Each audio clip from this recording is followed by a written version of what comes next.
Des responsables de la communauté de descendants des colons européens ont rejeté la proposition de Donald Trump de quitter l'Afrique du Sud pour s'installer aux États-Unis en tant que réfugié.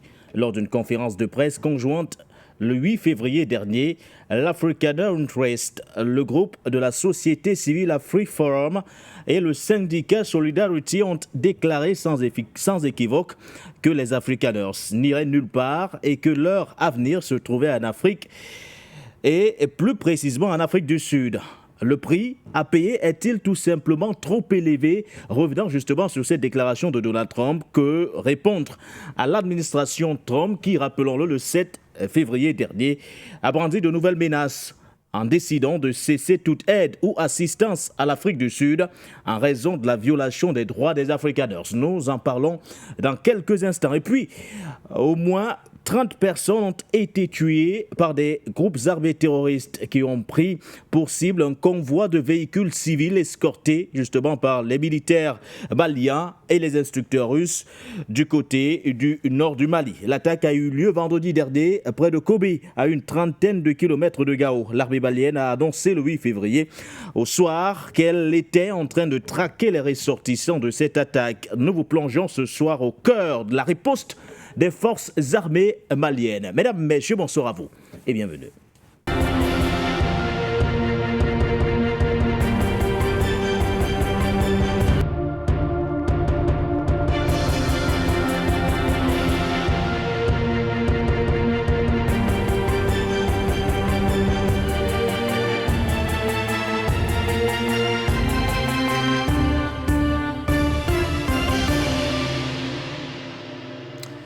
À qui profite l'attaque meurtrière de Kobe, à une trentaine de kilomètres de Gao? Nous tenterons d'apporter quelques éléments de réponse à cette interrogation alors que l'armée malienne promet une riposte d'envergure face justement aux groupes armés terroristes qui ont pris d'assaut un convoi de civils escortés par les forces armées maliennes aux côtés des instructeurs. Et nous reviendrons également sur l'Afrique du Sud ce soir, la sortie des anciens, ou du moins des colons, on va le dire des colons, ou du moins des descendants des colons européens qui ont rejeté la proposition faite par Donald Trump qui on le rappelle, leur proposait d'ailleurs un statut de réfugié aux États-Unis compte tenu de la violation de leurs droits du côté de l'Afrique du Sud. Ils ont dit non à Trump. Mais de façon plus précise, nous nous intéressons ce soir à cette menace, ou du moins à ce chantage, une fois de plus brandi par les États-Unis vis-à-vis justement de Pretoria. L'administration Trump qui décide donc de cesser toute aide ou encore toute assistance à l'Afrique du Sud pour violation des droits des Afrikaners. Alors quelle est d'ailleurs la pertinence de la démarche de l'administration Trump en question? La réponse de Pretoria est-elle à la hauteur justement de ce chantage qui est fait? On rappelle que le président Cyril Ramaphosa, lui, a déclaré, il a estimé que personne ne pourrait entre autres menacer l'Afrique du Sud. Nous aurons l'occasion d'en parler ceci aux côtés de nos invités, dont le premier réagit depuis Bruxelles. Tapé Groubera, je rappelle que vous êtes enseignant, vous êtes également écrivain de plusieurs ouvrages. Je ne vais pas entrer dans le secret des dieux, mais je sais que le dernier, nous aurons l'occasion de le lire très très prochainement.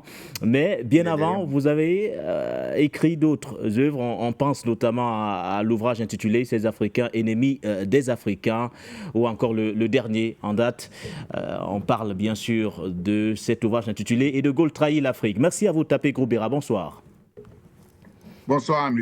Baudelinghem. Je salue la direction de Forum Média. Je salue les techniciens, les auditeurs, puisque Forum Média a aussi une radio. J'espère que je ne suis pas en train de trahir un secret. Et je salue tous les auditeurs, auditrices. Je n'oublie pas, évidemment, ceux qui vont faire partie du panel. Merci pour l'invitation. Je parlais tout à l'heure de l'ouvrage « Et de Gaulle trahit l'Afrique ». Derrière vous, je vois l'origine africaine des mathématiques modernes. C'est d'ailleurs le dernier en date. Merci à vous, Tapé Groubera, pour toutes ces réflexions que vous menez sur notre beau et cher continent. André Kissel Fanga, vous êtes également avec nous ce soir. Bonsoir à vous, DP. Bonsoir, Monsieur Nguéné. C'est toujours un plaisir d'être là parmi vous. Depuis peut-être la semaine passée, je n'étais pas très présent. Première des choses, pour des raisons, n'est-ce pas, familiales, qui m'ont empêché d'être là, parce que j'étais justement en deuil. Mais permettez-moi de commencer par une appréciation, pas de coup de gueule, mais un coup de gueule appréciative, n'est-ce pas, qui apprécie l'initiative de la société Negri qui, de côté du port de Limbe, surtout au port d'accostage de la Sonara, qui est en train de remplacer les bornes d'accostage parce que ces bornes d'accostage étaient déjà vétustes, donc cette société Negri qui est en train de faire un travail formidable de ce côté-là et dans le port parce qu'il venait justement de signer une convention extrêmement importante avec le port autonome de Douala qui va construire un autre quai d'accostage, n'est-ce pas, dans le port avec financement par la société elle-même. C'est-à-dire l'État du Cameroun et le port ne vont pas sortir un seul radis pour justement construire, n'est-ce pas, ce qu'elle-là. En fait, on est dans la politique justement de l'accroissement, de l'agrandissement, de l'extension du port autonome de Douala. Et ça, nous ne pouvons que féliciter, n'est-ce pas, cette société qui travaille d'arrache-pied. Pourquoi je fais cette appréciation? Parce que nous avons vu, n'est-ce pas, une entreprise gagner, n'est-ce pas, des concessions au niveau du port autonome de Douala, mais ne rien faire.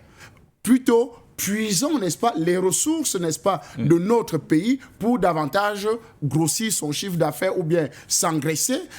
Je ne manquerai pas de prononcer son nom, c'est-à-dire Bolloré, où nous avons vu Bolloré travailler, n'est-ce pas, pour justement ses propres intérêts, alors qu'aujourd'hui, nous voyons une entreprise, n'est-ce pas, malgré qu'elle est française, mais travaille, n'est-ce pas, pour le bien-être, n'est-ce pas, du port autonome de Douala et le port de Limbe. Et justement, à cause de son directeur Afrique, n'est-ce pas, monsieur Raphaël Abouem, qui travaille justement et qui prouve qu'il y a des sociétés qui peuvent encore travailler pour le bien-être, n'est-ce pas, des pays, des nationaux. Et donc, nous saluons, n'est-ce pas, les dirigeants de cette société, la société Negri, qui travaille d'arrache-pied au port de Douala. Bonsoir à tous les téléspectateurs et ravis, n'est-ce pas, de nous recevoir sur la meilleure des émissions actuellement sur le continent africain. Merci à vous, André Kistel Fangaï. Nous connaissons votre franchise d'épée. Vous n'avez pas votre langue dans la poche. Quand c'est bien, écoutez, vous dites que c'est bien. Mais bien sûr. Quand ça ne l'est pas, vous le dites également, André Kistel Fangaï. Mais pour l'instant, il y a trop de choses qui vont très mal.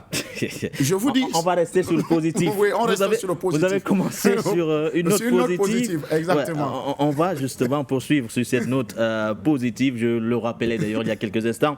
Les Afrikaners ont donc rejeté l'offre de Donald Trump de s'exiler aux États-Unis, affirmant que leur avenir restait en Afrique du Sud. Ils refusent de sacrifier leur identité culturelle et rejettent donc toute sanction contre leur pays.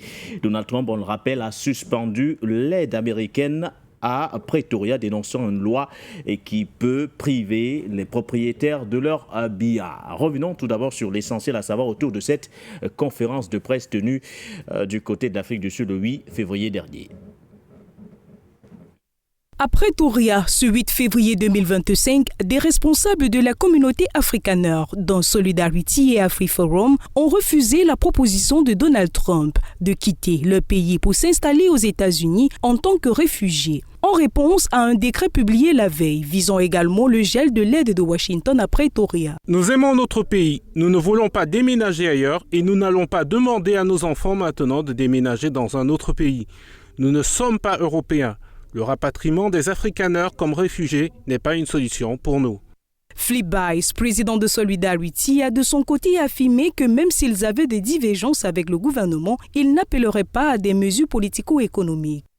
Nous n'avons pas appelé et nous n'appellerons pas à des sanctions contre l'Afrique du Sud, ni à ce que le gouvernement américain coupe les fonds destinés aux personnes vulnérables. Aujourd'hui, nous réaffirmons notre engagement en faveur du pays et de tout son peuple. Le président Cyril Ramaphosa a signé le mois dernier une loi qui permet de saisir des terres si elles ne sont pas utilisées ou si leur redistribution est dans l'intérêt public. Cette règle vise à corriger les erreurs commises pendant l'apartheid lorsque les terres étaient confisquées aux Noirs et qu'ils étaient relogés de force dans certains quartiers. Pretoria a déclaré samedi être préoccupé par cette attitude paradoxale de Washington qui semble se délaisser de ses propres réfugiés.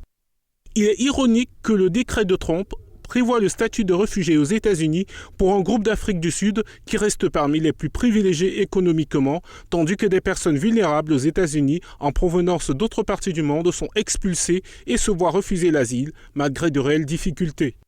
Les Blancs représentent environ 7% des 62 millions d'habitants de l'Afrique du Sud, mais possèdent environ 70% des terres agricoles privées, une inégalité que le gouvernement tente de résoudre. Et lorsque Donald Trump accuse l'Afrique du Sud de violer les droits de la minorité, c'est à se demander si la ségrégation raciale a véritablement été abolie. Alors, a-t-elle réellement été abolie, cette ségrégation raciale dont parle Fotso dans ce reportage Tapé Goubera, quand nous avons en face des propositions aussi ahurissantes comme celle de Donald Trump qui propose, ou du moins qui met sur la table cette proposition de rapatriement des Afrikaners en leur accordant un statut de réfugié aux États-Unis, juste parce que l'administration Trump considère qu'ils seraient marginalisés en Afrique du Sud, ceci au lendemain de l'adoption justement de cette réforme agraire, désormais en vigueur en Afrique du Sud. Vous savez, au passage, je salue mon frère, le pasteur André Fanga. Cette situation est une situation qui nous rappelle ce qui s'est passé au Zimbabwe. Il y a eu ce qu'on appelle les accords de Lancaster House qui ont été signés en 1979, dont au cours desquels l'Angleterre avait promis qu'après 20 ans, donc on allait faire une redistribution des terres.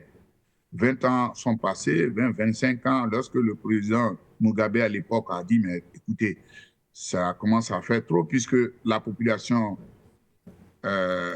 comment on appelle, mélanisée, les mélanodèrmes, c'est-à-dire ce qu'on appelle couramment les Noirs, les Nègres, a commencé à s'engrandir. Il était question, puisque les gens décident de vivre avec nous, que ces personnes, on puisse partager ce que nous avons. Ça avait créé à l'époque un tollé. Il y a même eu une tentative de coup d'État dont le fils de Margaret Thatcher avait participé, il avait été arrêté. Et donc, c'est un peu ce parallèle-là que je vois au niveau de ce qui se passe. Vous avez demandé si l'apartheid a été effectivement supprimé. Mais avant d'aller là-bas, beaucoup ignorent, par exemple, qu'il y a une ville qu'on appelle Orania, qui est une ville située, je pense, vers le sud de l'Afrique du Sud. Dans cette ville qui contient 2500 habitants blancs, c'est-à-dire des leucodermes, et qui vivent, qui ont leur banque et qui ont leur monnaie au sein de l'Afrique du Sud. Je me demande si aux États-Unis, on sait ce qui s'est passé à Tulsa, lorsque, après la déportation et les razzias négrières qui ont été faits, que dans cette bataille, nos parents ont pu avoir la possibilité, dans la lutte qu'ils ont menée au détriment de leur vie aux États-Unis, donc pour cette histoire de Tulsa, qu'est-ce qui c'est qu'ils ont constitué leur ville? Qu'est-ce qui s'est passé? Les Euro-Américains, comme les Donald Trump, parce que si on parle d'Afro-Américains, les autres sont les Euro-Américains, ils ont envoyé le Ku Klux Klan avec l'armée, on a détruit la ville de Tulsa. Je pense que ça va faire plus de, maintenant on n'est pas, je crois, aux alentours de 100 ans. Donc ici, c'est ce que M. Donald essaie de faire. Ça dit que le leucoderme, l'élite occidentale, est toujours dans sa logique qui consiste à pleurnicher quand on essaie de rétablir les droits. M. Donald Trump ne va pas oublier que ce n'est qu'en 1965 qu'après la mort de Martin Luther King, que les Africains ont eu quelques petits droits. 1965. Pourtant, on va parler à longueur de journée pour dire que c'est le pays de la première démocratie, alors qu'en 1965, aucun nègre n'avait le droit de vote, n'avait pas de droit, même jusqu'à aujourd'hui. Nous avons pas mal d'éléments comme ça, ce qu'ils appellent la troisième, je crois que c'est la loi de la troisième victime. C'est-à-dire que si on vous attrape 3 fois, même si vous avez volé même une banane, vous êtes condamné à mort. Vous pouvez même être condamné à mort. Bref, ce qui fait que les prisons sont remplies de beaucoup de négros africains. Donc, pour ce qui est là, nous, il ne faudrait pas que les Africains, je vais dire les mélanodermes, que nous nous trompons. Puisque le paradigme de l'élite européenne, occidentale, c'était un paradigme de domination. Il faut qu'on le mette en tête. Ce n'est pas à travers les religions dites révélées que ça va changer. Non, non, non. Même avec les religions dites révélées, ils sont venus nous agresser. D'ailleurs, le président Jomo Kenyatta disait que quand les Blancs sont venus, nous, on avait les terres, ils avaient la Bible. Ils nous ont appris la Bible les yeux fermés. En les ouvrant, nous, on avait la Bible, ils ont eu les terres. Donc, tout ça, c'est un élément, il faut savoir que c'est les rapports de force qui vont faire que les choses vont changer.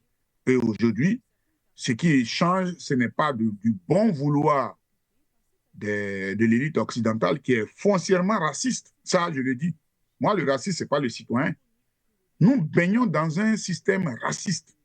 Je répète, nous baignons dans un système raciste. Vous avez vu les institutions. Quand Donald Trump parle de l'Afrique, c'est comme s'il a même dit c'est comme s'il parlait de la pourriture.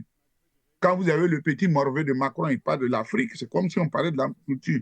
Ici, en Occident, le jour où on veut parler d'un pays africain, c'est que soit il y a une maladie, ou bien soit il y a la guerre ou quelque chose comme ça. Sinon, on ne parle jamais. C'est-à-dire que là-bas, c'est vraiment un monde qui sont dans l'obscurité. Vous voyez, donc on crée ce que j'appelle un système dans lequel nous avons ce que j'appelle la lutte des continents. Donc, à la fois les Africains et le continent mère, qui est l'Afrique, est ostracisé. Donc, il y a un racisme qui est créé à la fois par comment on appelle, tous les systèmes, le système économique, le système judiciaire, le système des médias et autres, tout ça. Vous savez, les médias, ils ont un regard dangereux sur l'Afrique, puisque ici, tu ne peux jamais voir du 1er au 31 le jour. Je dis bien, quand on parle de l'Afrique, on parle d'autre chose. Donc, c'est un peu cette vision-là. Et M. Trump, qui est aussi raciste, pour même pas te le dire, je dis, toute l'élite occidentale, je dis bien, toutes les, sans exception. Vous avez même, quand vous prenez Mélenchon, il s'est dit, il est dans un système de tolérance. Oui, bon, au moins ça, c'est ça comme ça. Mais sinon, les gens ne voient pas les gens en termes d'égalité. J'ouvre cette parenthèse parce que à l'époque, Mélenchon avait demandé à ce que, lorsqu'il y a eu les élections et que Djampi n'a pas gagné, Mélenchon a demandé à ce que l'armée française aille intervenir au Gabon. Donc, pour ceux qui ont la mémoire courte, c'est des choses qu'il faut voir. Donc, cette vision-là, moi, ce n'est pas des choses qui nous étonnent. Et ce qu'il nous faut nous-mêmes, c'est de ne plus d'avoir de référents extérieurs. Quand je veux faire quelque chose, je dis, je le fais. Donc, je suis d'accord avec le président Ramaphosa, parce que si ces Européens qui sont installés en Afrique du Sud, qui se sont appropriés les terres de manière illégale, arbitraire, décident de suivre, parce que comme ils le disent, de sa société, de vivre là-bas, alors qu'on partage tout. Nous, nous sommes ouverts. C'est comme une mère. Une mère ne rejette aucun enfant. Même les enfants des voisins, elle les accepte. L'Afrique est comme ça. Nous ne rejetons personne. Nous parlons de notre paradigme. Et donc, je finis par cet élément-là, parce que M. Donald Trump dit, ça nous rappelle ce qui s'est passé en Côte d'Ivoire il n'y a pas longtemps, en 2004, parce qu'il fallait faire la guerre au président Laurent Gbagbo. Qu'est-ce qui s'est passé?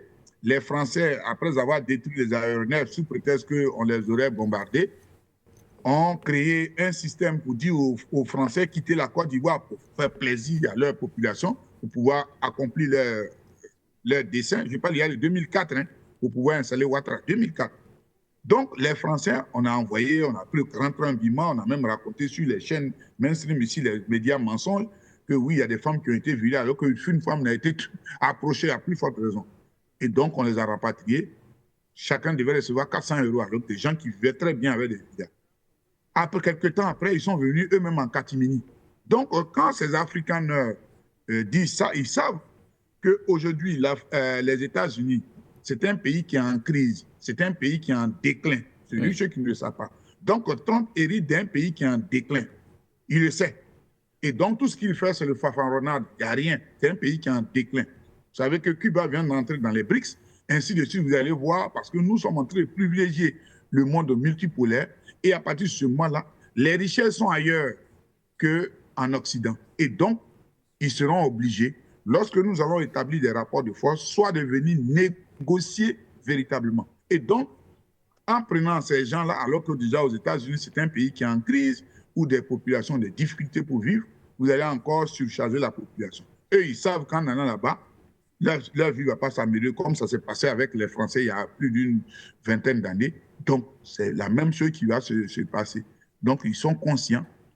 Et donc, il leur appartient à eux de dire que s'ils veulent vivre en Afrique du Sud et qu'ils se mettent dans le même état d'esprit que ceux qui sont là, qui les ont accueillis, c'est ça. C'est nous qui les avons accueillis. Ce n'est pas comme aux États-Unis où les Amérindiens ont accueilli les Européens et ceux-là, on les a mis dans les, comment on appelle, dans les réserves, comme ça avait été fait à l'époque en Afrique du Sud. Aujourd'hui, on les a accueillis, qui se conforment à partager ce qu'ils ont d'abord pris de manière illégale, et on n'est pas méchant pour leur dire qu'on leur enlève tout, mais qu'on partage au moins ce qu'il y a. Et ceux qui ne veulent pas, je pense qu'on va leur dire bon, d'aller où ils peuvent avoir le maximum. Il y a des pays capitalistes, pas en Afrique. En Afrique, c'est le sens du partage, c'est le sens de la solidarité. Merci à vous, Tapé. Groubera, alors, sont-ils justifiés, André Kisselfanga, les motifs qui sont avancés par les afrikaners pour rejeter justement l'offre de Donald Trump et qui estiment que ces derniers seraient marginalisés du côté de l'Afrique du Sud après la promulgation de cette nouvelle loi foncière de ce côté par le président Cyril Ramaphosa? Voici ce que déclare par exemple le PDG du groupe de la société civile AfriForum. Et il déclare que les Afrikaners ne pourraient survivre en tant que communauté culturelle que sur le sol local. L'immigration offre une opportunité uniquement aux Afrikaners qui sont prêts à risquer de faire le sacrifice de l'identité culturelle de leurs descendants en tant qu'Afrikaners. Le prix à payer est tout simplement trop élevé. Nous devons également à nos ancêtres de ne pas invalider leurs sacrifices qui ont permis aux Afrikaners de prendre forme en tant que peuple en abandonnant notre existence en tant qu'Afrikaners. Voilà ce que déclare le PDG de la société civile AfriForum. Il s'agit bien sûr de Kali Kriel. En résumé, il est hors de question que les descendants de colons du côté de l'Afrique du Sud se retrouvent dans une posture de réfugiés aux États-Unis, juste parce qu'ils seraient marginalisés. Monsieur Nguéné, c'est comme si on se moquait de la charité. On se moquait, n'est-ce pas, des vrais marginalisés. Parce que c'est impensable et incroyable qu'un peuple qui s'est installé par la force et la violence. Je dis bien un peuple qui s'est installé par la force et la violence dans un pays puisse aujourd'hui crier à la marginalisation, à des lois suicidaires, lapidaires, alors que ces descendants de colons, c'est-à-dire les Néerlandais, les Français, tous ces gens, colonisateurs, grands colonisateurs, se sont installés chez nous en Afrique du Sud par la force. Et là, ça nous rappelle le très grand combat de Shaka Zulu, de tous ces grands leaders sud-africains qui ont bataillé, qui ont laissé leur vie pour qu'au moins les conditions noires en Afrique du Sud, qui est un territoire africain, puissent être reconnus. Parce que les suprémacistes blancs, les colonisateurs, s'étaient accaparés d'un pays et les autres étaient relégués à la place. D'ailleurs, la position du noir était une position de bien meuble, d'objet.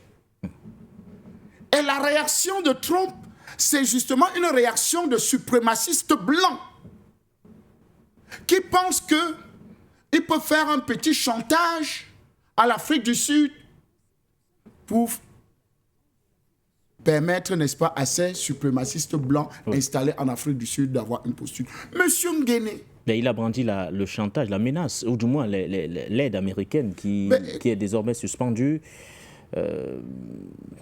Vous me donnez raison. Dans sa démarche. Mais vous me donnez raison. Qu'en réalité, c'est un complot contre l'Afrique du Sud, contre les Africains d'Afrique du Sud, qui sont il faut comprendre que le problème n'est pas seulement les suprémacistes blancs qui sont installés en Afrique du Sud, mais parce que l'Afrique du Sud est dans une logique de construction, n'est-ce pas, d'une alliance qui permet, n'est-ce pas, à l'Afrique aujourd'hui d'être vue et pensée, c'est-à-dire l'alliance des BRICS. Pour Parce vous, que l'Afrique du Sud paye ses positions géopolitiques géostratégiques. Exactement. Vous comprenez un peu. Donc, pour dire simplement que les suprémacistes blancs, ces racistes blancs, ces gens qui ont créé l'apartheid, ces gens qui ont détruit, n'est-ce pas, un peuple génocidé, un peuple africain, parce que les Zoulous en ont payé le prix. Beaucoup de peuples africains qui étaient installés en Afrique du Sud en ont payé le prix et jusqu'à présent continuent à payer le prix parce que la plupart des temps, ce petit territoire, ce petit espace, vous ne pouvez pas avoir des gens qui représentent 7% de la population sud-africaine. 7% de 62 millions d'habitants. 7%. Et disposer de 70% de terres agricoles. Oh là là. Voilà les éléments qu'il faut poser sur la table. Qu'on nous explique comment est-ce possible que 7% sur près de 70 millions d'habitants possèdent 70% des terres. Et donc vous n'êtes pas véritablement des originaires de cet espace-là, parce que c'est vos aïeux qui se sont installés. D'ailleurs même, il n'y a pas des siècles de ça. Ce n'est pas des siècles passés, non. Il y a de cela, lors de la grande campagne, n'est-ce pas, de l'esclavage, où les colonisateurs, on parle là des choses de 150 ans, autour de 200 ans, qu'ils se sont installés, qu'ils sont venus par la violence et la force s'installer. Donc on ne parle pas là de quelque chose qui a de cela des millénaires, non. Et que vous arrivez dans un territoire, vous devenez propriétaire de tous les espaces, à plus de 70%, alors c'est un crime contre l'humanité. Et je pense que s'il y a une justice dans le monde, les peuples africains d'Afrique du Sud devaient justement prendre possession de tous ces terres-là pour au moins laver le peu, n'est-ce pas, d'injustice qui a été causée. Parce que là, on ne compte pas les dégâts de l'apartheid. On ne compte pas la gestion diamantaire du pays. On ne compte pas la gestion agricole du pays. On ne compte pas la gestion, n'est-ce pas, de toutes les richesses que regorgeait l'Afrique du Sud, que les Blancs se sont partagés pendant des millions, des dizaines d'années. Et qu'aujourd'hui, on vient de parler de marginalisation des Blancs qui occupent des pans de terre, des espaces où personne ne peut, aucun noir. Il y a un permis que quand vous franchissez, l'espace qui appartient à ces Blancs, vous devez être assassiné. Vous devez être chassé. Donc, en fait, vous n'avez pas... Aucun noir n'a le droit de traverser cet espace. Quand vous violez cet espace, vous devenez, n'est-ce pas, une personne à abattre. Dans un pays qui appartient aux Sud-Africains. Comment vous expliquer ça? Je pense qu'aujourd'hui, refuser l'offre de Donald Trump, moi, je pense qu'il devait normalement accepter cette offre-là. Pour vous, il devait accepter l'offre et se retrouver aux États-Unis comme réfugié, André Kistelfanga? Mais pour au moins savoir ça. Est-ce vraiment la solution? Puisqu'aujourd'hui, nous avons une réforme agraire qui est là et dont l'objectif est de corriger cette injustice. On a parlé de 7% de 62 millions d'habitants. C'est 7% qui disposent de 70% des terres agricoles aujourd'hui. Mais on a pourtant une loi qui est en vigueur et qui vise à corriger une injustice. Leur départ n'est peut-être pas la solution, André Kistelfanga. Monsieur Nguéné, ça va causer de très grands problèmes en Afrique du Sud. Comment ça? Parce qu'ils vont vouloir se défendre. Ils vont vouloir, n'est-ce pas, mettre toutes les batteries, tous les instruments, parce que la réforme... Mais Tapé Goubera vous a dit, par rapport au Zimbabwe, il a fallu que le camarade Bob, n'est-ce pas, se mette dans une révolution, n'est-ce pas, pour qu'on puisse obtenir, n'est-ce pas, les terres zimbabwéennes. Mais alors qu'il y avait déjà, n'est-ce pas, des accords qui étaient ficelés, mais qui n'ont pas été respectés pendant un bout de temps. Il a fallu que les combattants, n'est-ce pas, Bob, Emerson Mnangagwa qui est là aujourd'hui, et tous les autres se mettent à la bataille pour dire que non, nous récupérons nos terres. Parce que les suprémacistes blancs ont exploité, ont pris en fait presque tous les territoires comme ils sont en train de faire dans d'autres pays aujourd'hui. Je pense qu'aujourd'hui, l'avenir de ces 7% qui occupent 70%, parce qu'il faut le marteler, il faut le dire, et j'en parlais tout à l'heure en off avec Tapé Goubera, des problèmes africains, n'est-ce pas? Parce qu'il y a des situations qu'il faut qu'on martèle tous les jours. Comment est-ce possible que 7% sur près de 70 millions d'habitants détiennent 70% des terres? Et vous trouvez ça logique? Dans un pays de noirs, dans un pays africain, parce que si on dit noir, on va nous taxer de racistes. Mais dans un pays africain, et que 7% détiennent, et en dehors de 7% des 70% des terres, qui détiennent l'économie sud-africaine, parce que c'est eux les plus grands diamantaires, c'est eux, n'est-ce pas, qui détiennent les télécoms, qui détiennent presque toute l'économie sud-africaine. Et c'est là que vous allez comprendre le combat, par exemple, de Julius Malema, qui demande que non, mais non, il faut aussi une indépendance économique. Il ne faut pas seulement l'indépendance, n'est-ce pas, de l'Afrique du Sud. Il faut aussi une indépendance économique. Le combat économique, parce que vous ne pouvez pas avoir près de 80% de la population noire qui vit dans la pauvreté, qui vit dans la misère, qui vit dans des conditions exécrables, et les gens, 7% de la population vivent l'opulence. Et on leur donne une opportunité de se retrouver les États-Unis, où il y a pour l'instant, ils ont refusé leurs aïeux, et ils commencent à dire que non, vraiment, je vous en supplie, partez avant que ça ne soit trop grave. On ne va pas arriver. C'est aussi ça, ou du moins cela qui fait la particularité de l'Afrique du Sud, André Kistelfanga. Oui, le fait d'être qualifié de nation arc-en-ciel. C'est ce mélange-là qui fait la particularité justement de l'Afrique du Sud. De la gentillesse, de l'accueil, de la solidarité. Oui, on reconnaît ça. Mais il faut d'abord que les irrégularités puissent être corrigées. Parce que si les problèmes d'injustice continuent, mais ce n'est pas une aberration, monsieur Nguéné. Que dans vos propres terres, n'est-ce pas, que je connais quelque part là-bas, n'est-ce pas, à Matom, ou quelque part là-bas, et que quelqu'un vienne vous prendre, n'est-ce pas, 70% de votre village, vous allez accepter? Voilà. Merci à vous, André Kistelfanga. Alors, Tapé Goubera, peut-être pour sortir de cette thématique, que conseiller aux autorités sud-africaines aujourd'hui? Là, nous avons une loi qui est déjà en vigueur, mais qui est qualifiée de politique étrangère subversive, qui constitue une menace pour les intérêts, pour la sécurité et les intérêts des États-Unis et de leurs alliés. Ça, c'est ce que dit un décret exécutif publié sur le site web de la Maison-Blanche, revenant sur cette décision prise par les autorités sud-africaines. Nous avons eu la sortie du ministre du Pétrole qui disait, peut-être en réponse à ce chantage de Washington, aujourd'hui, il faudrait que les États africains également cessent d'exporter leurs minerais du côté des États-Unis. Que conseiller aux autorités sud-africaines? Oui, je pense que les autorités sud-africaines, avant de prendre cette loi, ont eu le temps de réfléchir. Ce n'est pas des petits hommes, ce sont des gens, des grands, ils ont des grands conseillers. Nous allons peut-être appuyer ce qu'ils ont dit et encourager ce qu'ils ont dit. Mon frère Kistelfanga a dit quelque chose et qu'il faut que nous martelons cela.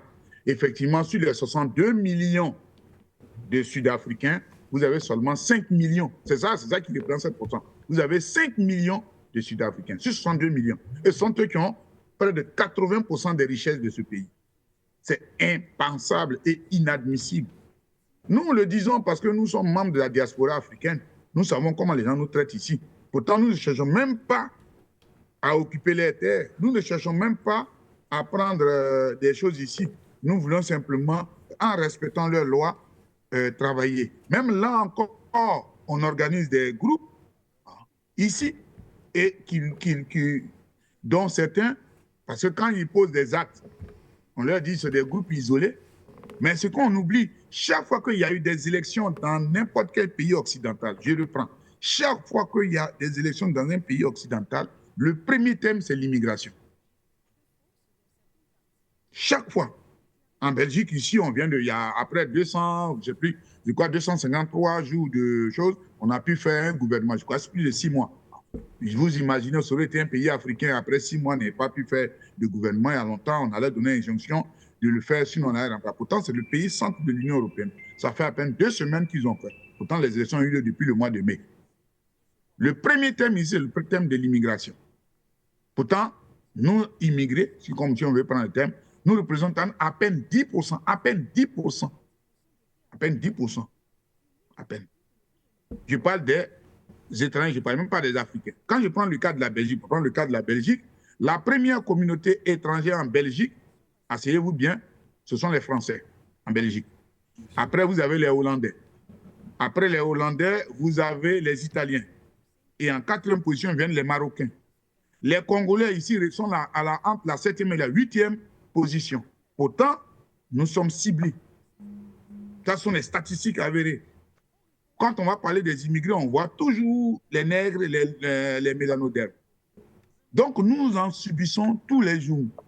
Et pour nous, c'est normal. C'est pour ça que je dis que cette suprématie dont on a parlé, dont mon frère Fanga a parlé, c'est ça l'élite occidentale. L'élite occidentale, pour elle, comment peut-on imaginer que M. Trump et son truc parlent de leurs menaces?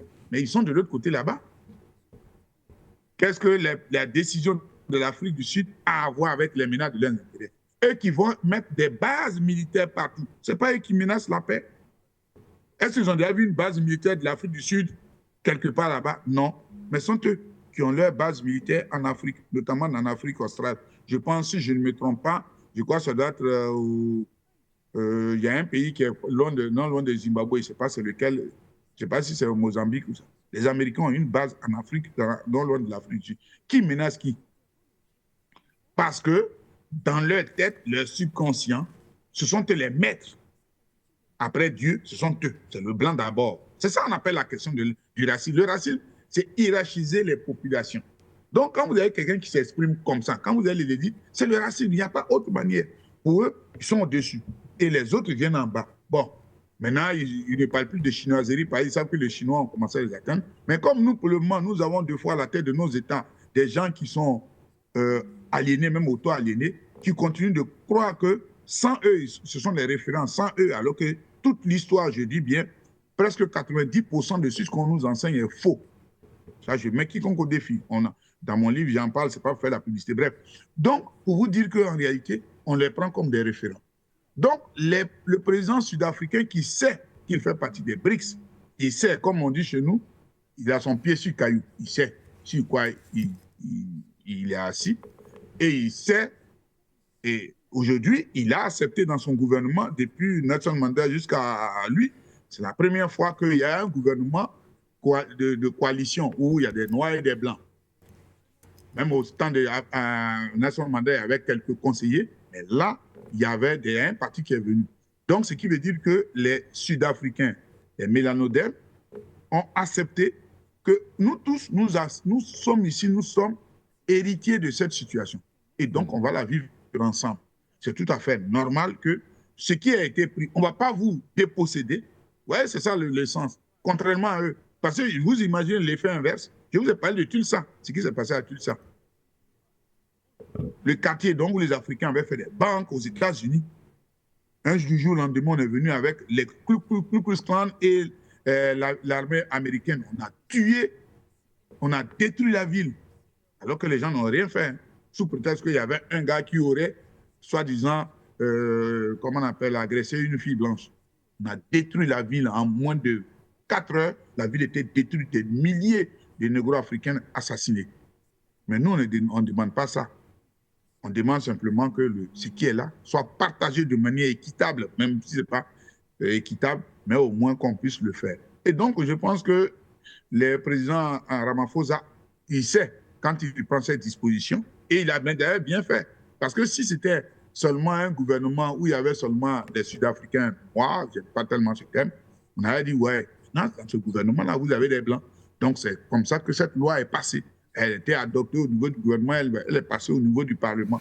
Donc, et chaque pays est autonome vers sa politique. Quand M. Trump vide, parce qu'aujourd'hui, ce que les gens oublient, beaucoup d'Africains Et c'est d'ailleurs pour ça, c'était un conseil. Moi, je suis mal placé parce qu'on va dire, mais pour qui se prend-il alors que lui, il est en Europe? Oui. Beaucoup de personnes qui ont eu accès aux États-Unis par ce qu'on a, le système de la Green Card, on est en train de les rapatrier sous prétexte que ces gens-là, ils sont entrés illégalement aux États-Unis, alors que c'est des choses qui ont été organisées, on a fait payer des gens. Donc les gens ont eu la Green Card, ils sont arrivés là-bas, et aujourd'hui on les ramasse comme des morceaux, on les rapatrie. Mais Trump, quand il fait ça, lui ne veut pas aussi que nous aussi nous régler les problèmes chez nous. Donc les dirigeants... Mais ça peut également paraître paradoxal aujourd'hui, puisque là nous avons une politique migratoire, on durcit le ton du côté des États-Unis, mais on est quand même prêt à accueillir d'autres personnes et leur accorder un statut de réfugié. On a l'impression qu'il y a un paradoxe tout de même, Tapé Kourbera. Il y a un paradoxe, mais c'est pour ça que j'ai parlé du cas de ce qui s'est passé avec la Côte d'Ivoire. La France qui avait des difficultés chez elle en 2004, qui a dit aux Français de partir. En réalité, l'objectif, c'était quoi? C'était de peindre Gbagbo comme c'était celui-là qui tuait les Français, etc. Et ça allait servir à l'élite. Alors que les Français qui étaient là, je te dis qu'on les a fait partir par le 43, et puis les gens sont revenus indirectement, d'autres sont passés par le Burkina, sont revenus regagner parce qu'on leur permettait de toucher à peine 400 €. C'est la même chose. En fait, Trump, on va donner l'impression à la communauté blanche, puisque lui, c'est un suprémaciste. Bon, lui n'est pas le seul, tous le font. Les autres, ils font semblant d'être, ils nous adorent, ils nous tolèrent. Donc, il va faire ça pour montrer qu'effectivement, il est là pour les protéger. Je dis bien, il a hérité d'un pays qui est en crise, qui est en train de tomber. Ça, il n'y a même pas de débat. C'est le déclin de l'Occident. Parce qu'ils ont décidé de bâtir leur système sur la domination, l'exploitation et l'oppression des autres. Pas dans le système de partage de solidarité. Sinon, aujourd'hui, on n'en serait pas là. On serait quelque chose de plus formidable. Je prends un exemple. L'Afrique seule peut accueillir les 9 milliards, s'ils sont 9 milliards, de la population sur le sol africain. Et puis, il y a encore de la place. C'est le continent, mais c'est comme une maman. Une maman accueille tout le monde. Donc, Trump, il fait cela simplement parce qu'il a envie de montrer aux gens que oui, il se préoccupe de la communauté, comment on appelle, le coderme, ce qu'on appelle couramment les Blancs, que ce soit sur le continent, sur ce qu'ils appellent Amérindiens, sur cet espace de des ancêtres des Amérindiens, où il est, et puis en dehors de ça. Voilà, donc c'est un peu ça, c'est de la propagande, il n'y a rien d'autre. Oui. Et puis son histoire d'aide, mais ça frise le ridicule. Peut-être que hier, cet appât-là me mordait aux hameçons, mais c'est fini. Moi, je rappelle à toute fin utile, je ne suis pas économiste, je dis ce qu'on appelle l'argent, c'est du papier. Je rappelle à toute fin utile, pour que les gens le comprennent. Jusqu'encore au 15e, 16e siècle, il n'y avait pas de papier, il n'y avait pas de ce qu'on appelle les billets de banque. Ça n'existait pas. C'est une création de l'homme. Donc, si quelque chose a été créé à un moment donné, l'histoire peut-être ça a servi. À un moment donné, on peut dire on s'en débarrasse et puis on avance. Donc, c'est ça, en fait. Donc, Trump, c'est du populisme, de la propagande pour montrer à ces suprémacistes qu'il est en train de travailler et tout ça.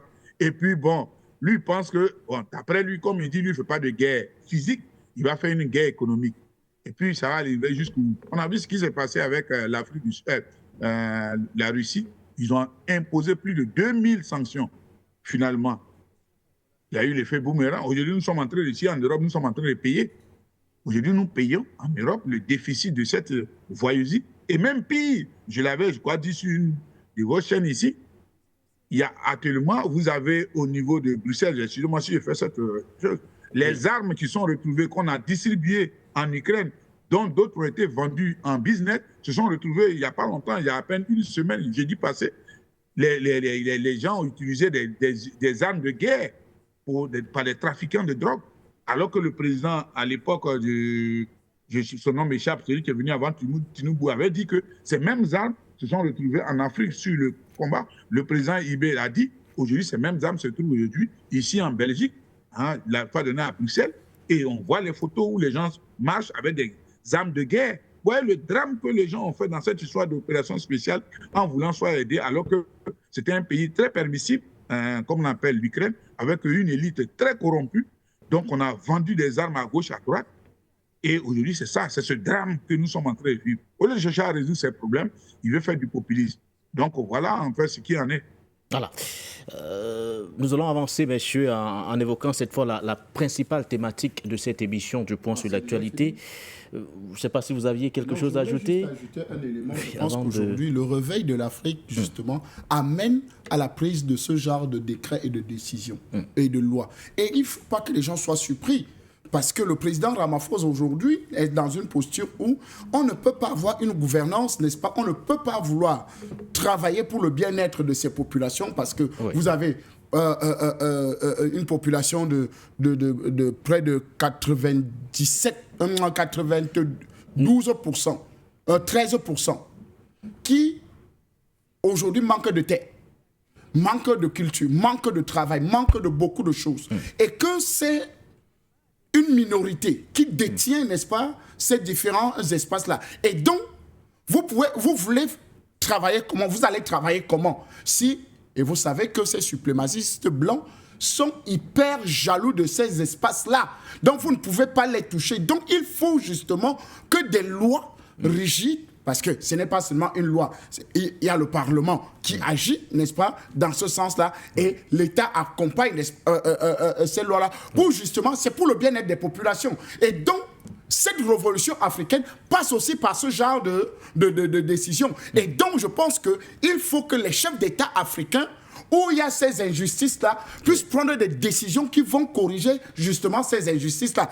Les lois minières, par exemple, il faut que les lois minières de nos États, ça va régler les problèmes comme en RDC. Parce que si on ne prend pas de décisions, par exemple, sur les lois minières, sur l'exploitation minière, où il faut absolument transformer, par exemple, les ressources sur place, on vous dit que c'est quasiment une aberration, une insulte, que des pays aux forêts grandioses et des écoles sans banc. Vous expliquez ça comment? Que dans nos pays, Cameroun, Congo, Centrafrique et d'ailleurs, qu'il n'y ait pas de table-banc dans les écoles alors que nous sommes dans des forêts. Alors que ce bois se retrouve ailleurs parfois. Mais bien sûr, ce bois se retrouve à être exporté, n'est-ce pas, à l'extérieur. Et nous revient sous forme de brocante. Donc vous voyez qu'il y a des choses quasiment à changer sur notre... On a des aberrations comme les rues Leclerc, les rues de Gaulle, les rues du Maréchal Tel, Pétain, et des choses comme ça. Montesquieu, etc., etc. Donc nous saluons cette décision, n'est-ce pas, des chefs d'État déjà, qui commencent à dire non, il faut des changements. Donc Ramaphosa, n'est-ce pas, vient de poser un acte assez, n'est-ce pas, courageux pour cette révolution, cette unité. J'ai vu une très belle publicité sur votre page.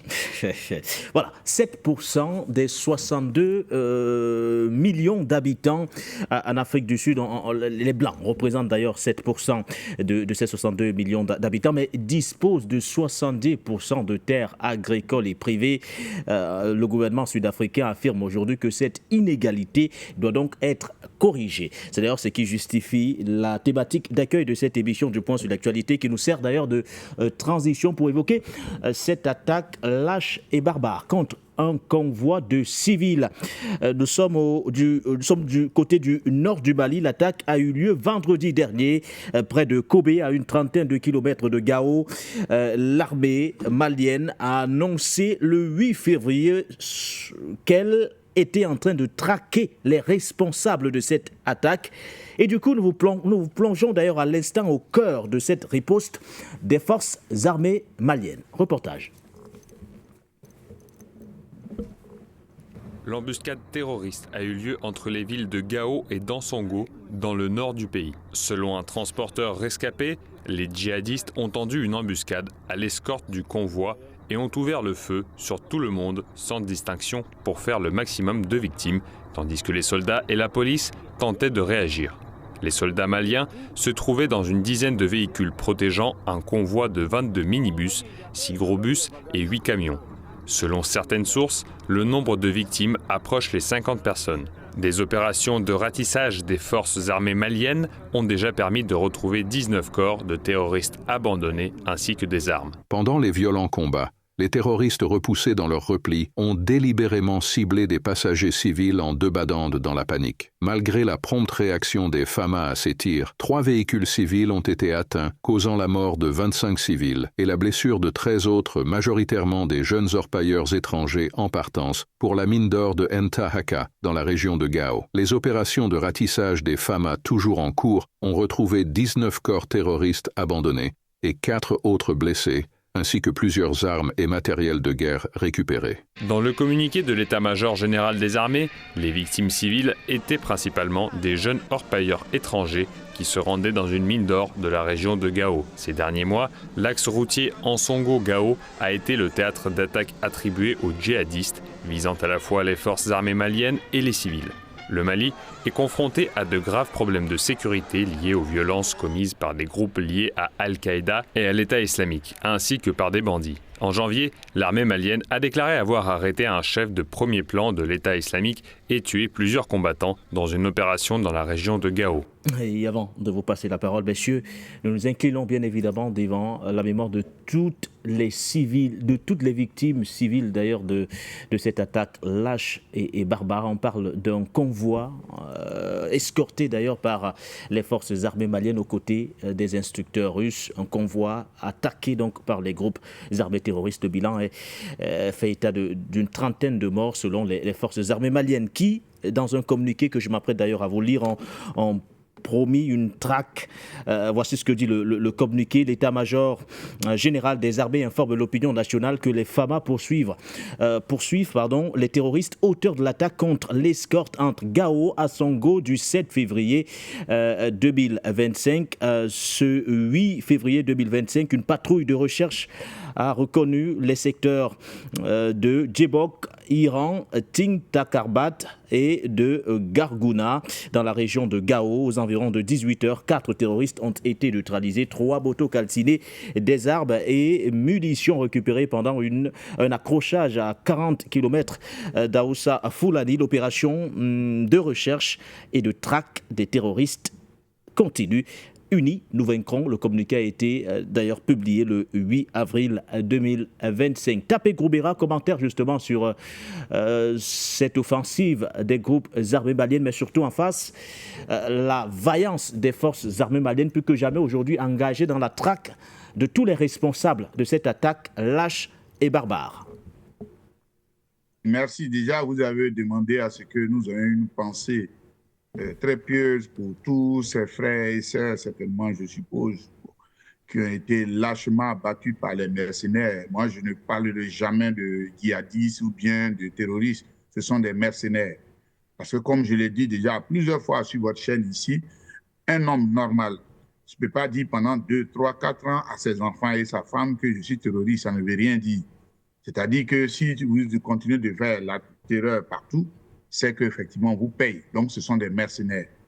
Et vous savez que le président Tchiani a expliqué que dans la région du lac Tchad, on avait déversé pas mal par rapport à une organisation d'un système là-bas. Il avait bien défini, donc il faut se référer à son discours qui a été fait en décembre 2024 dernier. Donc, ce sont ces voyous-là, ces mercenaires qui sont payés et qui servent les intérêts des puissances étrangères, parce que c'est là, par la terreur qu'ils veulent empêcher le Mali, à l'instar des autres membres de l'AES, d'évoluer. Mais c'est mal connaître cela.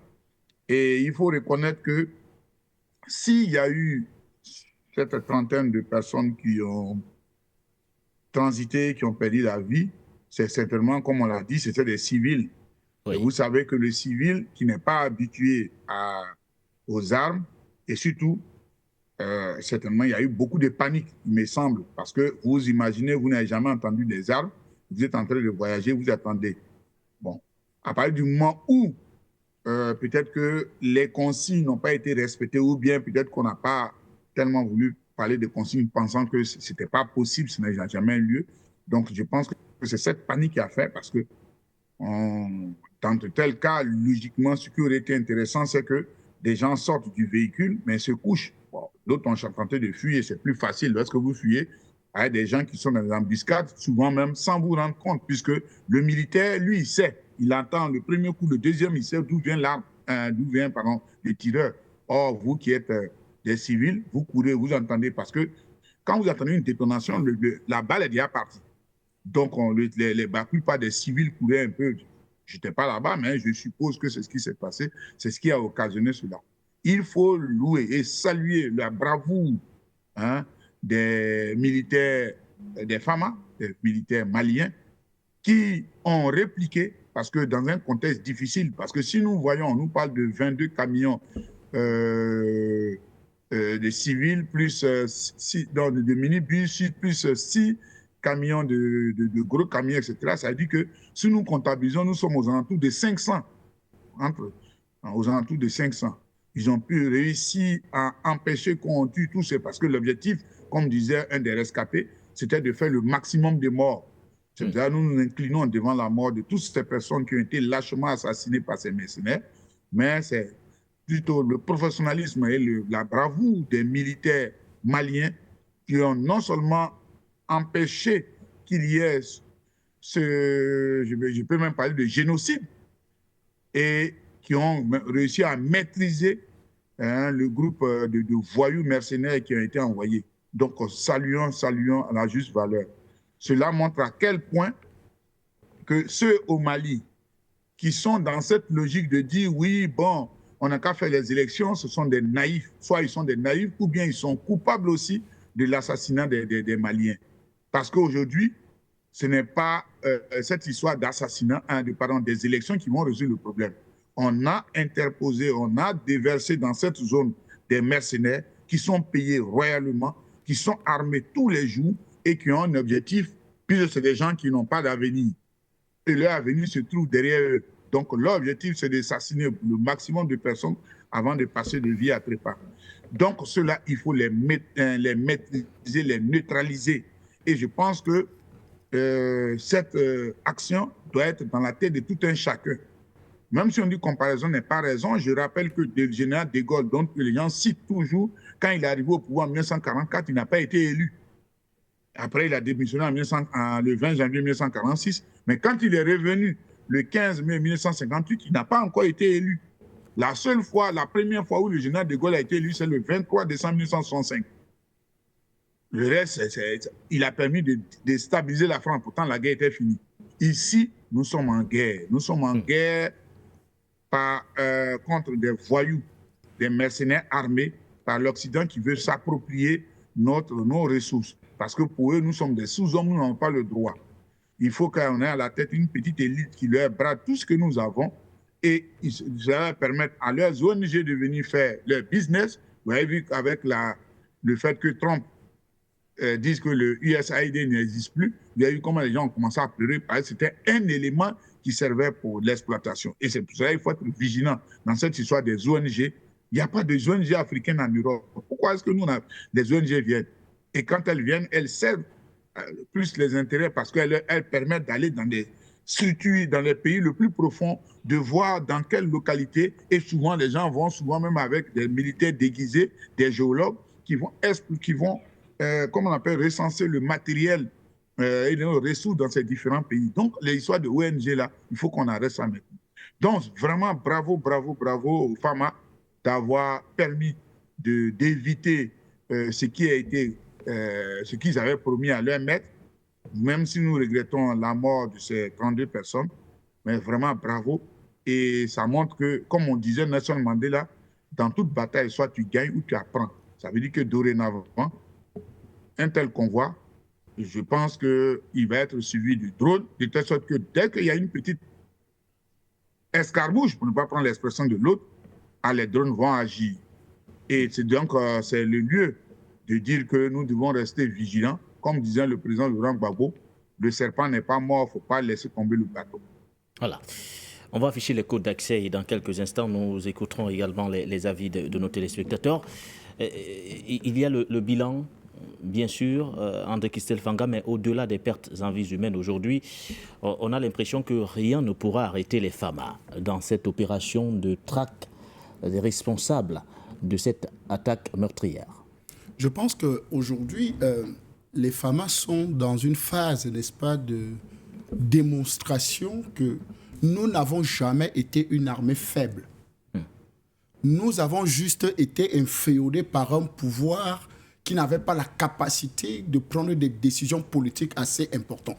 Oui. Et qui a sous-loué la défense malienne.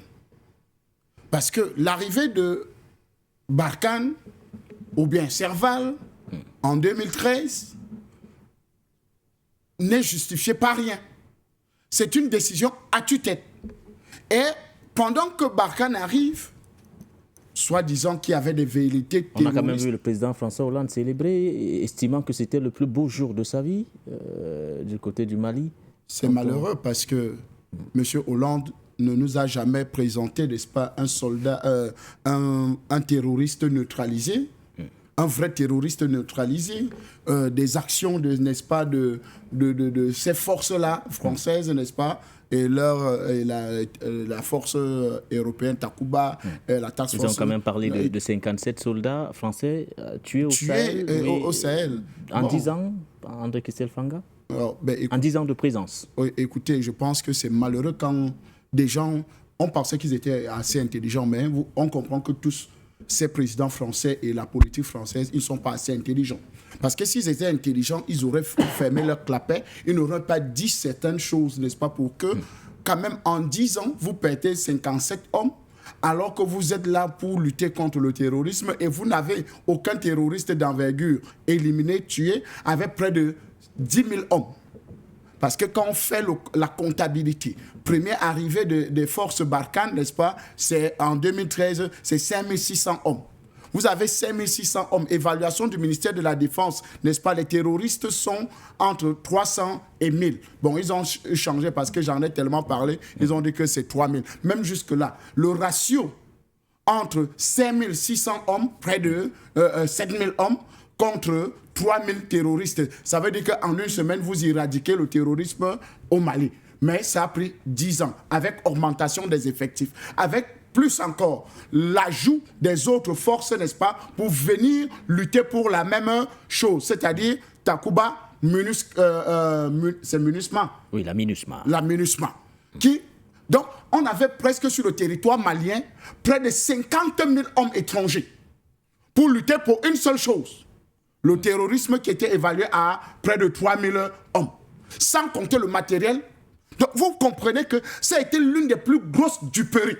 Ça a été l'une des grosses tromperies. Ça a été l'une des choses, n'est-ce pas, les plus immondes qu'on ait vu, qu'une opération militaire vient s'installer quelque part, ne produit aucun résultat, mais ils sont payés, entretenus et restent dans le territoire. Et quand ils partent, comment se fait-il que c'est quand ils partent que le terrorisme, par miracle, prend des proportions?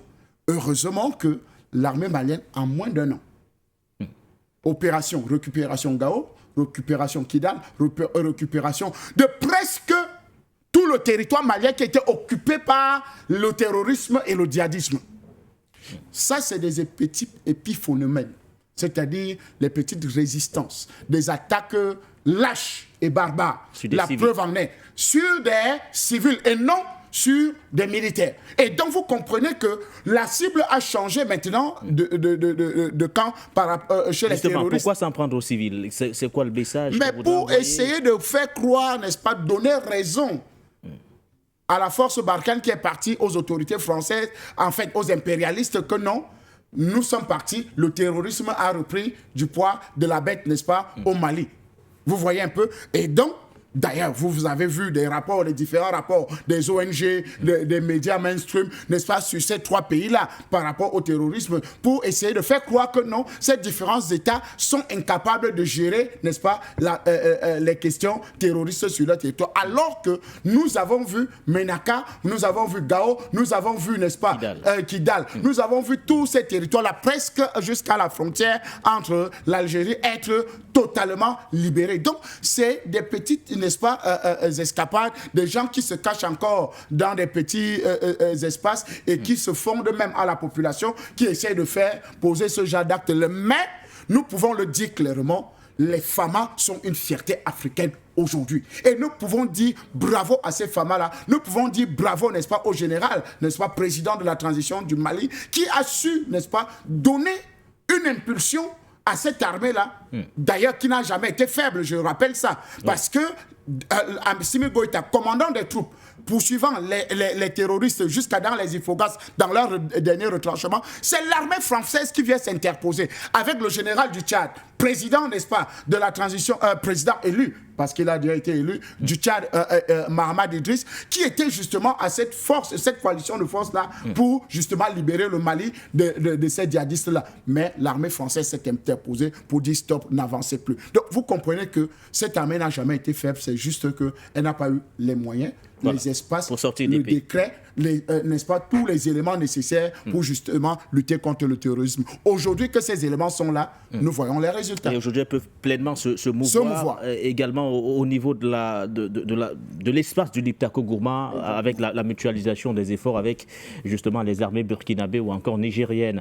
Nous avons un premier appelant au standard. Bonsoir à vous. Vous avez 2 minutes de temps de parole. Bonjour, monsieur Nguéné. Sincèrement, 2 minutes sur le sujet, je ne pense pas que c'est vraiment chose. Néanmoins, je vais quand même commencer. Si vous me coupez, c'est bon. C'est Jean depuis les États-Unis. Monsieur Nguéné, j'ai appelé juste pour corriger un peu, taper dans ces analyses concernant les problèmes d'immigration aux États-Unis, parce que j'ai su. Et parce que c'est un écrivain, il va falloir que ce qu'il dise soit quand même consistant et véridique pour que les gens croient ce qu'il écrit. Donc, concernant cela, on a publié une liste concernant les réfugiés, ceux qui sont illégalement. Ça veut dire quoi? Les gens sont venus avec des visas touristiques, d'étudiants, tous ceux-là, ou bien même hommes d'affaires, quand ils viennent ici, après le délai qu'on leur donne de rester dans le pays, d'aller revenir, alors ils se dissimulent dans la population. Ils font leurs affaires et c'est comme ça, à la suite, ils se proclament. Il y a des agences ici, et je connais des gens qui travaillent, des proches qui travaillent, et qui s'occupent de ces réfugiés. Et après, ils se déclarent que, ils sont venus parce que dans leur pays, on les pourchasse. Dans leur pays, il y a ça, il y a ça, il y a ça. Et puis, ils formulent des raisons pour se faire réfugier. Et là, on les entretient, ils sont assurés, ils sont logés, et on prend soin d'eux particulièrement. Sincèrement, c'est une vérité que je vous dis, parce que j'ai des cas très proches de moi. Mais disant que les gens viennent ici avec une canne grit, ou bien green card, et on les chasse, sincèrement, monsieur Tapé, il faut corriger ça. Parce que Green Card, ça veut dire que depuis, avant que tu ne viennes, tu es déclaré résident permanent. Voilà. Avec les lois du pays, tu as droit à devenir citoyen américain si tu veux. Maintenant, l'aide que Trump veut couper, mes frères et sœurs africains, soyons courageux, ne restons pas toujours infantilisés par ces bandits, ces impérialistes qui jettent des grains d'arachides par terre, puis on bondit sur ça. Non, c'est des insultes à la mémoire, au courage des Africains qui continuent de construire ce pays. Pas seulement les Africains, les autres pays aussi. Alors, l'aide ne concerne pas seulement les Africains. Nous devons nous réjouir. Parce qu'ils se servent de ça pour nous manipuler. Soyons nous-mêmes. Ne pas aller trop loin. Concernant l'attaque des terroristes, sincèrement, il faut aller à la source. Comme l'a dit Tapé tout à l'heure, il y a beaucoup de complications, beaucoup d'informations autour de ça. Ce que moi je peux dire sur votre antenne, c'est que soyons solidaires. C'est les impérialistes, c'est même les impérialistes qui ont leurs ambassades chez nous et qui font les affaires dans nos pays africains. Ce sont ceux même qui proclament sur les antennes qui vont aller recoloniser le continent africain. Ce sont ceux-là qui continuent toujours d'armer et de former les djihadistes pour semer la terreur partout. Pour sortir, Jean. Alors soyons conscients, interpellons ces ambassades-là. Le Cameroun peut le faire. Le Cameroun peut le faire. Les autres pays aussi peuvent le faire. S'il y a... Le Mali dit qu'il a des preuves. Pourquoi les autres chefs d'État se taisent? Pour sortir, Jean Sapounou. C'est quelle niaiserie? C'est quelle bêtise? Ce n'est pas sérieux. On va encore faire les affaires avec ceux-là pour dire affaire de coopération. C'est vraiment impossible et c'est incroyable. Mais Dieu va nous faire sortir de ces obscurités. Merci. Nous sommes en guerre. Prenons conscience que nous venons pas. Jean Sapounou depuis les États-Unis. Merci à vous. Je pense qu'on parlait plutôt du durcissement du ton d'ailleurs du côté des États-Unis sur la politique migratoire. Il en avait fait d'ailleurs une priorité dans son programme de campagne. Une fois élu, il a donc implémenté sa promesse en procédant à ces expulsions forcées. Je pense que c'est de ça que nous parlions. Merci à vous et à moi, Jean Sapounou depuis les États-Unis. À notre appelant. Bonsoir à vous et bienvenue.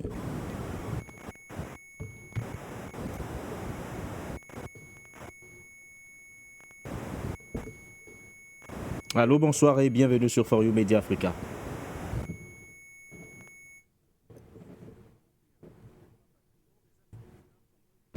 Alors, on va essayer de prendre ceux qui sont prêts au standard. Celui-là, mon moniteur me signale qu'il est bien présent, mais il ne réagit pas. Prenons ceux bonsoir, monsieur. Voilà, bonsoir à vous. On vous appelle comment? Bonhomme, monsieur Prince Guéné, salut à Passefanga, salut à Sylvain. Je veux dire à mon grand frère Jean, voilà, mon grand frère Jean, que en Amérique ici, moi aussi je suis en Amérique comme lui. Je suis en Californie, you know. Ici depuis quand j'avais l'âge de 11 ans. En Amérique ici, on chasse des gens avec des green cards. And you remember what Donald Trump said? I will send all the Ghana people home, even like you have a green card. This land is now your fatherland, it's now your dad land. Trump il a dit ça quand il est aux États-Unis ici comme moi. Il a chassé des gens de président de Yahya Jammeh là. Les populations, j'ai oublié le pays là. Il a chassé avec des Ghanéens. Ça vaut même pas 2 semaines. Des gens qui avaient des green cards. Tu peux pas dire que tu as pu googler la main. Je suis désolé. Ce que tu as pu googler, il a dit, c'est la vérité. Moi, je suis toujours dans les rangs. Je te parle même, je suis dans les rangs. Donc, ici aux États-Unis, on chasse des gens qui ont des papiers, qui ont des green cards. Et toi-même, tu es ici, toi-même, peut-être que tu n'as pas des informations, mais c'est la vérité. La fois passée, ils ont chassé des Ghanéens avec le pays de Yahya Jammeh là. Leur population. Toi, tu es au courant, en Columbus, Ohio. How many African people get deported? Toi-même, tu as vu ça. Au Columbus, Ohio, ils n'ont pas déporté des Africains qui ont des papiers, qui pleurent et puis laissent des enfants. Toi-même, tu as vu ça. Il ne faut pas dire que tu as fait Google la main. Donc, pour revenir, ce que l'Afrique du Sud doit faire, parce que tu dois prier pour que Donald Trump puisse chasser même les Blancs dans leur propre pays. Il faut les chasser. Nous qui sommes à l'étranger, on subit toutes sortes de douleurs à cause de ça. Et quand tu vois en Afrique, ce qu'on nous est en train de faire, ça fait mal. Donc il faut dénoncer des faits et la vérité. Ne couvrez pas que c'est des étudiants qui viennent, quoi. Même si un étudiant qui vient, et puis il travaille, non. Les Africains qui sont ici, ils travaillent, non. Est-ce que demande, on les chasse comme des, comment, mais. Donc, il faut que Donald Trump applique cette loi de l'Afrique du Sud là, pour que les Blancs quittent. C'est notre terre, non? C'est la même chose que nous demandons que ça ne se fait pas en Côte d'Ivoire. Vous voyez ce que les Syriens sont en train de rentrer en Côte d'Ivoire. Plus de 1 million de quelqu'un Syriens. Est-ce que des Africains peuvent aller faire comme ça en Syrie? C'est de ça que les Passefang ont les trucs de l'or. Et mon dernier point, au Mali, ce n'est pas la communauté internationale qui nous attaque, c'est la France et c'est les États-Unis. Ce n'est pas plus que ça. Si un Africain prend une arme, s'il y a de la population, ce n'est pas les intérêts des Africains. C'est les intérêts des États-Unis, les intérêts de la France. C'est tout, pas plus que ça. C'est la France qui a la malheur, c'est la France qui fait que nos marchés des Africains, les femmes ne peuvent plus marcher. Tout ce qui ne marche pas en Afrique, c'est la France et c'est les États-Unis, c'est tout. Et bonne émission à toi. Merci à vous, Bonomo, pour votre contribution. Nous allons également donner, nous allons prendre Zerfel. Bonsoir à vous, Zerfel. Ok, bonsoir Nguéné, bonsoir Fanga, et je salue tout le monde sur le plateau et puis tous vos invités. moi, je vais parler. Parce que l'autre fois, vous m'avez interrogé, demandé, quand je dis que les présidents qui sont élus à l'extérieur, comme aux États-Unis, moi, je ne suis pas prêt pour, pour m'aligner ou pour dire qu'ils sont élus pour qu'ils sauvent les Africains. Et j'ai parlé de ça une fois, vous m'avez un peu taquiné, bon, c'est pas grave. Mais voici la situation. Voici un monsieur qui s'élève aujourd'hui, parce qu'il est le président des États-Unis, et il se permet de parler d'un autre pays qui est loin même de lui, à des milliers de kilomètres, qu'il vient poser ses dictats à ce président-là. Il est président comme toi. Ce n'est pas parce qu'il dirige comme on a les États-Unis qu'il va imposer ce que lui pense.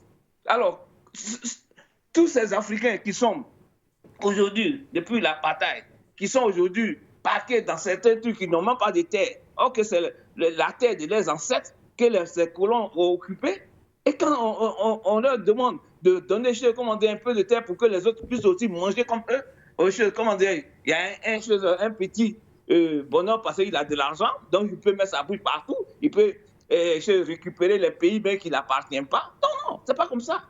C'est pas comme ça. Parce que ce qu'il est en train de faire là, c'est bien sûr que le président sud-africain l'a bien répondu. C'est parce que l'Afrique du Sud n'est pas chez les États-Unis. Arrêtez là. Les États-Unis, parce qu'on parle des États-Unis, bon, c'est OK. Mais ce qui appartient à quelqu'un, tu n'as pas venu l'imposer, c'est que toi tu penses. Moi, je suis trop d'accord avec le président sud-africain qu'il a bien répondu sur le monsieur. C'est comme ça qu'il faut répondre à ces gars-là maintenant. Là. Il n'est pas question de baisser comme un autre culotte devant attention, parce qu'il y a un mot qui devait sortir, il était trop dangereux.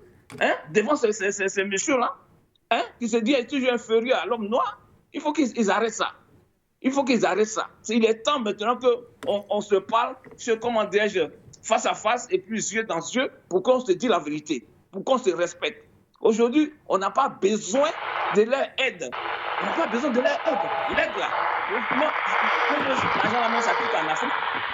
Ça quitte en Afrique et puis ça va chez eux. Parce qu'ils prennent d'autres matières premières pour qu'ils puissent, voler ça pour aller s'enrichir chez nous. Tandis que nous, on est en train de souffrir. Tout ça, ça doit s'arrêter. Parce que le monde aujourd'hui, le monde a commencé à changer. Donc, ce n'est pas la peine un individu va se lever et puis parler de n'importe quoi. Je vais parler du Mali. Ce qui se passe au Mali aujourd'hui, là, c'est bien. C'est bien parce que les gars, il y a quelqu'un qui a dit tout à l'heure que, les élections, là. Parce que les gars ne comprennent pas, l'Africain ne comprend pas. Pour lui, parce qu'il y a quelqu'un qui est à l'extérieur qui lui excite à faire de n'importe quoi, mais il ne voit pas la souffrance de ses citoyens, de ses frères, de ses parents. Parce que quand ceux-là qui sont là aujourd'hui, qui sont en train de donner leur poitrine devant le feu, ils ne savent pas ce qu'ils pour sortir leur réserve. Parce que là, il faut que, les Maliens puissent vraiment ouvrir les yeux. N'importe qui va rentrer dans leur pays, là, il faut que les surveillent de près, de loin et de près, pour que vraiment il n'y a plus encore des embuscades dans ce pays-là. Je m'arrête là, merci. Merci à vous, Zerfel, depuis l'Allemagne, au Burkina Faso, à Dori plus précisément. Monsieur Maïga Boubacar nous attend également. Bonsoir à vous, Maïga Boubacar. Bonsoir à toute l'équipe de Forum Média, bonsoir aux panélistes. Vraiment, merci à Forum Média de nouveau pour le beau travail que vous faites pour notre beau continent. Merci à vous. Et mon intervention porte premièrement sur ce que Trump a dit à propos des Noirs en Afrique du Sud, les anciens gars de l'apartheid. Mais il faut bien comprendre les choses. C'est facile d'accuser Trump. Mais quand on veut réfléchir très loin, on a déjà entendu sur les BRICS. Mais il y a des minorités en Inde là. Trump ne s'est pas attaqué à ces minorités. Il y a des minorités en Belgique, comment on appelle ça, les pays latinos là, membres du BRICS là, il y a là. C'est comme Mexique, c'est Brésil, membre des BRICS, il n'a pas attaqué Donc, il faut creuser plus loin. Moi, je crois qu'il faut voir que depuis à la première candidature, au premier mandat de Trump, Trump ne s'est pas attaqué à ce genre de dossier-là. Pourquoi maintenant il s'attaque à ce dossier-là? Il faut voir la présence d'un individu, de quelqu'un. C'est Elon Musk. Vous n'êtes pas sans ignorer que Elon Musk, c'est le principal conseiller aujourd'hui de Donald Trump. Et puis, Elon Musk est un pur Sud-Africain, un pur produit de l'apartheid. L'apartheid de Peter Botha. Donc, il faut voir ça de ce côté-là. Mais une seule chose est sûre. Moi, je crois que l'Afrique du Sud, à type de proposition, l'Afrique du Sud doit maintenir sa réforme agraire et foncière. En plus du maintien de la RAF, il faut les désarmer ces blancs-là économiquement. Désarmer économiquement veut dire que partager leurs biens avec les Noirs. On ne dit pas d'aller au niveau où Robert Mugabe allait avec eux, mais les désarmer économiquement et développer une politique d'assimilation sociale. Celui qui n'accepte pas la culture zoulou et autres, il n'a qu'à partir.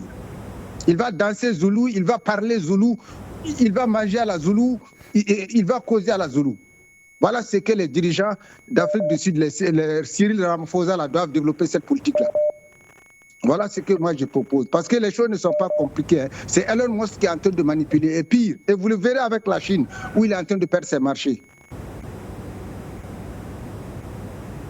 Vous verrez, toutes ces histoires de douane, de quoi, là, ce sont ses propositions.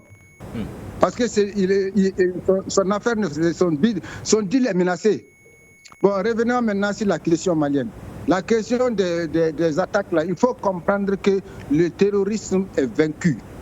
Je suis du Burkina Faso, je suis de l'AES. Le terrorisme est vaincu. En réalité, c'est des poches. C'est des poches, c'est des petites poches qui sont camouflées dans des petits villages complices. Nous avons les mêmes poches ici. Ouais, tu entends, hier, ils ont attaqué tel camion. Et ils ne peuvent rien faire de plus que ça. Mais ça aussi, maintenant, avec l'appui aérien, ça va se régler, c'est sûr. Voilà. Sinon, en réalité, ce ne sont que des poches. Merci bien, je ne serai pas long. Voilà, merci à l'équipe de For You encore. Merci à vous. Baïga Boubacar, Monsieur Peter, vous réagissez juste derrière. Bonsoir à vous. Bonsoir, Monsieur Nguéné. Merci, Call Center. Je salue vos invités, Monsieur Christophe Fanga. Je vais intervenir sur la thématique qui est très intéressante. Je vais commencer d'abord par le Mali.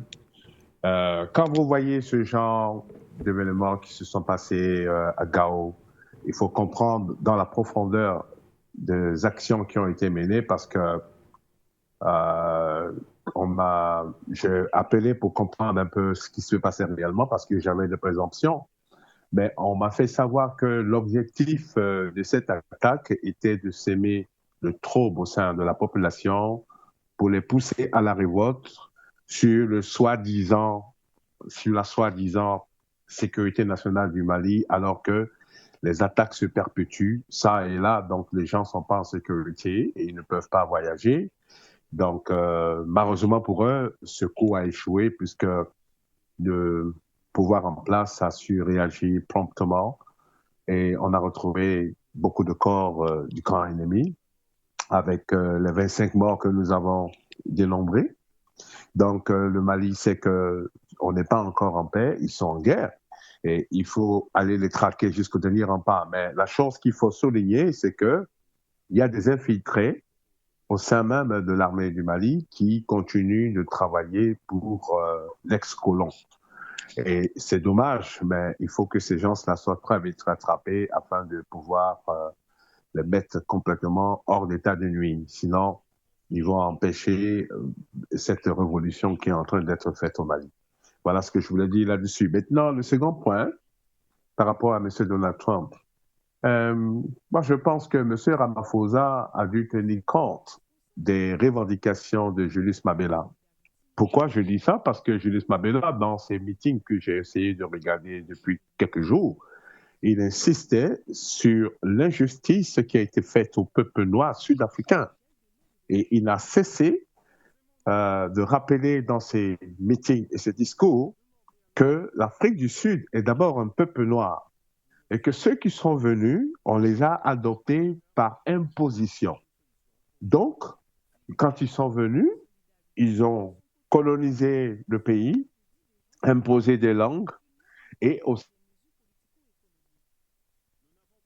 Donc, il a beaucoup mis l'accent là-dessus. Mais étant donné que Ramaphosa est le président de l'Afrique du Sud qui manque des BRICS, les BRICS n'ont pas envie d'avoir des turbulences dans un pays membre actif. Quand je dis le membre actif, c'est-à-dire que parmi les five.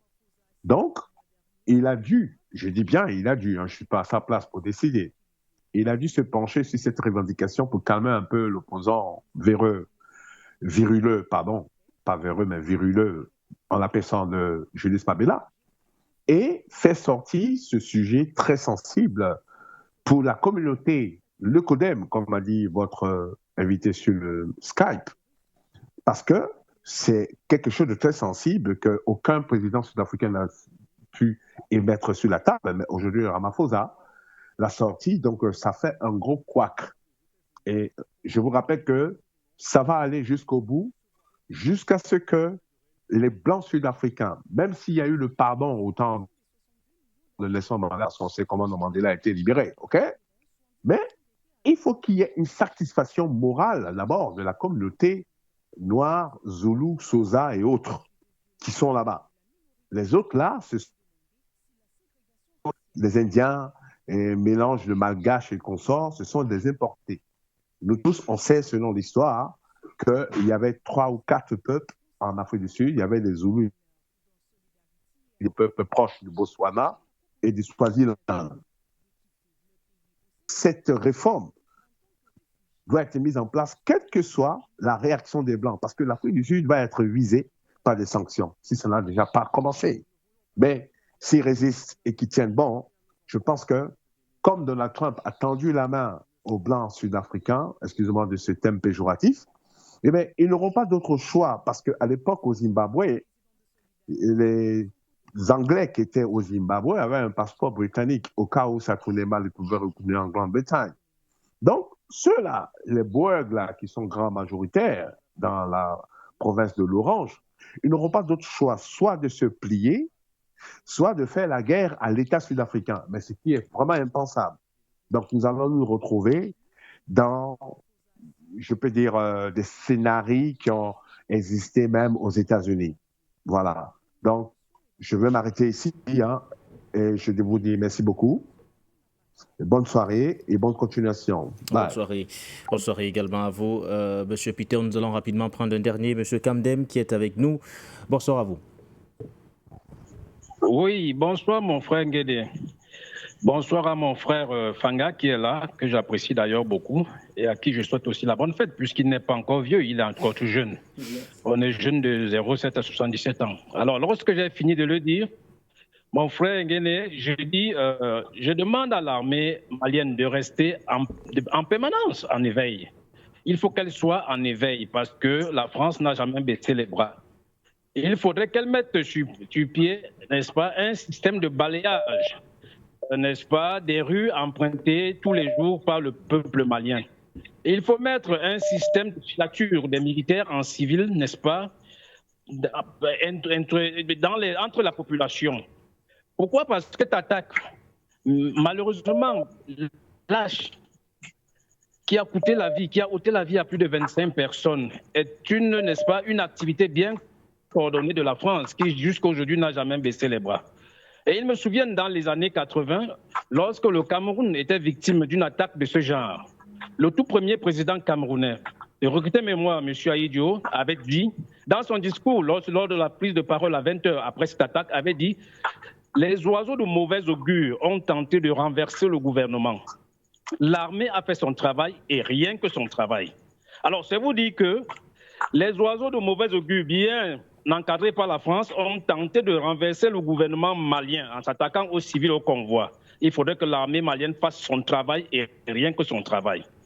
Pour poursuivre mon propos, lorsque le Cameroun avait été victime d'une sale besogne de ce genre, similaire à celle du Mali, le lendemain matin, Monsieur Chirac, ancien président français, à l'Assemblée nationale française, avait dit, je cite, « Quand l'arme tourne, la loi se tait ». Je dis bien, quand l'arme tourne, la loi se tait. Alors, la loi devait se taire du côté de l'Afrique, plus précisément du Cameroun, et non en France, parce que tout était coordonné par la France.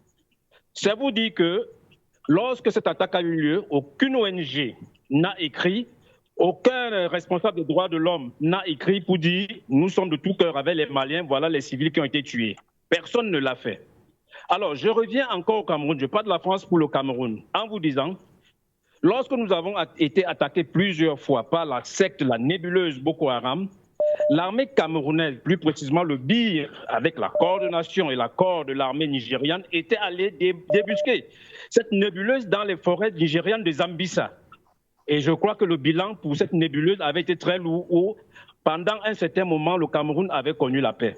Donc il revient aux femmes, c'est pour dire aux femmes, d'aller jusqu'au bout, d'entrer dans ces grottes, dans ces tunnels pour traquer, n'est-ce pas, ces enfants qui travaillent, ces démons qui travaillent pour la France. Il faut les traquer à tout prix.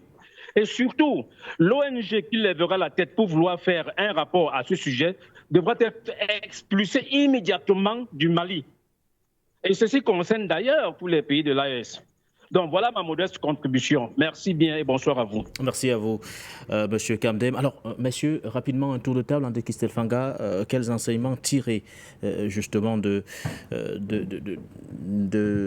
cette contre-offensive, on va la qualifier ainsi, de l'armée, même si on parle de traque officiellement, selon l'état-major des armées, on parle de traque, mais on revient justement sur les enseignements à tirer aujourd'hui quand on voit une armée comme celle-là monter en puissance et ce en dépit justement de toutes les difficultés rencontrées. Vigilance, vigilance, vigilance, vigilance. Parce que l'ennemi ne dort pas et ne dormira pas. Et les téléspectateurs, téléauditeurs et bien d'autres. Et en passant, l'ont souligné et continuent, n'est-ce pas, à encourager cette armée pour simplement dire que je pense que nous sommes en guerre. Et le capitaine Ibrahim Traoré nous l'avait dit, nous devons nous apprêter à une guerre de haute intensité. Et dans la guerre de haute intensité, tous les éléments contribuent, n'est-ce pas, à cette guerre de haute intensité. Donc, ceux qui sont partis la queue entre les jambes, n'accepteront jamais d'être des mauvais perdants. Ils vont continuer à manœuvrer pour essayer de faire croire que non, le Mali avait eu tort de faire partir leur organisation appelée Barkhane. Donc, c'est à nous maintenant de travailler d'arrache-pied pour justement mettre hors d'état de nuire, n'est-ce pas, des nébuleuses comme celle-là, parce que c'est une guerre asymétrique et donc, et dans une guerre asymétrique, connaissant pas bien où se trouve l'ennemi, c'est-à-dire il peut être dissimulé dans les populations, il peut donc, il faut une collaboration franche entre les populations et les forces de défense, Et ça, ce n'est que cette jonction de forces-là, et nous voyons avec les VDP, n'est-ce pas, au niveau du Burkina Faso, au Cameroun, il y a eu cette organisation aussi face à Boko Haram. Je pense que la plupart des États ont toujours travaillé d'arrache-pied, n'est-ce pas, avec, n'est-ce pas, les populations. Il paraît qu'en RDC, n'est-ce pas, le M23 est cerné. On attend véritablement ce qui va se passer et que vraiment mes souhaits, c'est que M. Claudel Nanga puisse être arrêté le plus rapidement possible pour haute trahison. Corneille Nanga de l'Alliance Fleuve Congo. Alors, pour sortir, votre mot de fin, tapez Grobera. Oui, merci. Je voudrais, parce que je vous ai envoyé tout à l'heure la vidéo de la sœur Nathalie Yam, parce qu'il faut chaque fois, puisque mon frère Christian Fanga l'a dit, il n'y a pas eu de soldats français qui soient morts pour les Africains. Je répète, il n'y a pas eu de soldats français qui soient morts pour les Africains lorsqu'ils sont venus. Je vais donner quelques éléments. Andy Fila, il est mort en réparant un frigo. Andrien Kellin, il est mort en réparant une cabine qui est tombée sur lui. Nous avons Martin Vallée qui est mort par accident de la route. Alberi Rebeta, lui, il est mort par arrêt cardiaque. Il y a 13 qui sont morts dans un avion d'hélicoptère, etc. Donc, ça veut dire que nous sommes au moins à 41 déjà qui sont morts, qui n'ont rien à voir avec sur les 58. On peut continuer comme ça, on n'a pas le temps. La vidéo, vous pouvez voir sur YouTube, c'est la vidéo de Nathalie Yam. Le titre, c'est « La fin d'un mythe, 50 seuls soldats morts pour la France ». Vous allez voir les détails que Nathalie Yam donne. Donc, il n'y a eu aucun soldat français qui soit mort pour les Africains. Il faut que cela soit. Même elle a publié la lettre de M. Diakoumba Traoré, qui était aussi, bon, comme on aime dire le mot putschiste, qu'il a envoyé. Il avait besoin d'appui aérien et de renseignements. Il n'a pas demandé de soldats au sol. Donc, si François Hollande est venu là, c'était parce qu'il voulait faire son vuvuzela et autres, tout ça, etc. Et continuer de mettre le maximum de voyous dans la région du lac Tchad pour qu'aujourd'hui, ces pays-là soient indépendants. La preuve, on a vu M. Ibeka, paix à son âme, aller pleurer ce qui s'est passé à, comment on appelle, à Charlie. Il faisait partie du côté, il était devant, il a pleuré à chaudes larmes, alors qu'à côté, on attaquait le Nigeria, on a kidnappé près de 250 de nos sœurs, on a attaqué le Kenya. Je n'ai pas vu une seule goutte de larmes, de la même manière comme ça fait l'ancien président comment on appelle, du Bénin, Yahi Boni. Vous voyez, donc c'est tout ça, toute cette organisation orchestrée qui fait qu'on est des fois ridicule, souvent avec les dirigeants. Donc nous devons rester vigilants. Nous saluons la mémoire de ces personnes qui ont été lâchement assassinées par les voyous et nous saluons la bravoure des femmes. Et comme je l'ai dit, on dit que c'est une expérience, malheureusement, et je pense que les femmes en ont pris les mesures et de ce fait, ne soyons pas offusqués. La plus grande armée, l'armée de Russie, a été sabordée à course par l'OTAN et les gens comment on appelle, de Zelensky, mais ils en ont fait un élément de force qui a fait qu'aujourd'hui, comment on appelle, l'OTAN et ses alliés ne peuvent plus les battre en Ukraine. Donc nous nous servons de ça, malheureusement c'est les morts, nous devons nous servir de ça. Comme disait, je répète ce que Nelson Mandela a dit, que dans toute bataille, soit on gagne ou on apprend. Et nous avons appris. Merci à tous ceux qui sont intervenus, je les salue. Merci à vous, Tapé Groubeira, enseignant et écrivain. Vous étiez notre invité ce soir. Merci également à vous, André Kistelfanga, consultant permanent de cette émission du Point sur l'actualité. Merci à nos nombreux téléspectateurs, téléauditeurs ou encore auditeurs. Merci à la grande équipe de la réalisation. Liga, une fois de plus, assurait la réalisation de cette émission. La magnifique équipe du digital qui assure l'interaction sur les différentes plateformes numériques. Merci également à vous. Portez-vous bien.